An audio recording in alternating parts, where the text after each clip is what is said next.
Donc en 2005, pour la dernière demi-finale en date de la GIA, en attendant Guingamp évidemment, vous recevez Nîmes, qui est une équipe de nationale qui a sorti les équipes de Ligue 1 les unes après les autres. On peut citer Saint-Étienne notamment. Et vous gagnez 2-1. Alors quel souvenir vous avez de ce match-là, de cette soirée-là?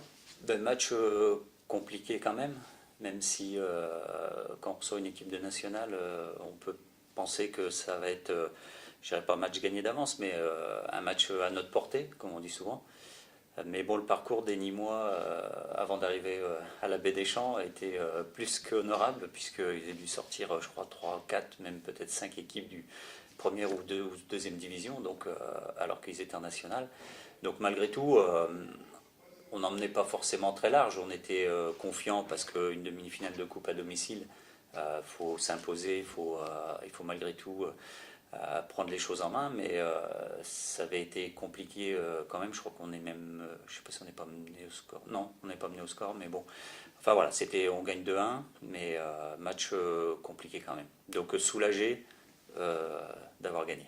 Mais finalement, c'est aussi bien que Nîmes ait eu ce parcours-là, parce que s'ils avaient eu un parcours un peu plus facile avec du tirage au sort, ça aurait pu vous endormir en fait.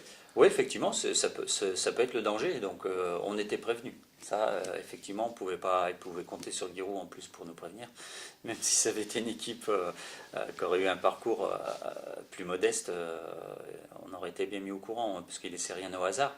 Mais effectivement, le fait de savoir qu'ils avaient quand même sorti beaucoup d'équipes de première division, on avait vu des images, enfin voilà, tous les joueurs avaient été décryptés, enfin, on était plus qu'avertis.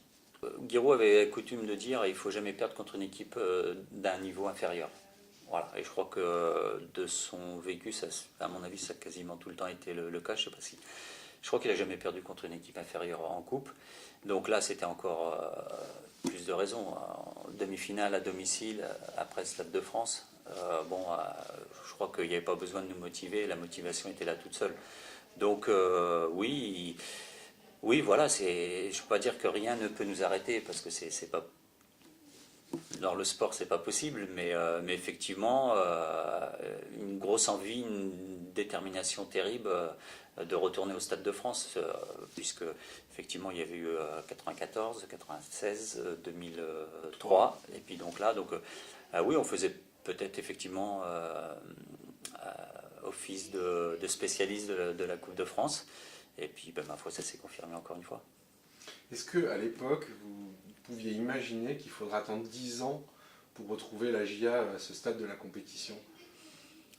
Non, parce que déjà on ne pouvait pas imaginer que la GIA serait dans la position où elle est aujourd'hui. Donc je crois qu'à l'époque, personne n'aurait déjà imaginé voir la GIA en deuxième division, même si s'il faut toujours l'avoir à l'esprit, la preuve, mais le club se portait tellement bien qu'il n'y avait aucune raison de penser qu'il se retrouverait en deuxième division, en difficulté, et qui, malgré tout, arriverait à atteindre la demi-finale de la Coupe.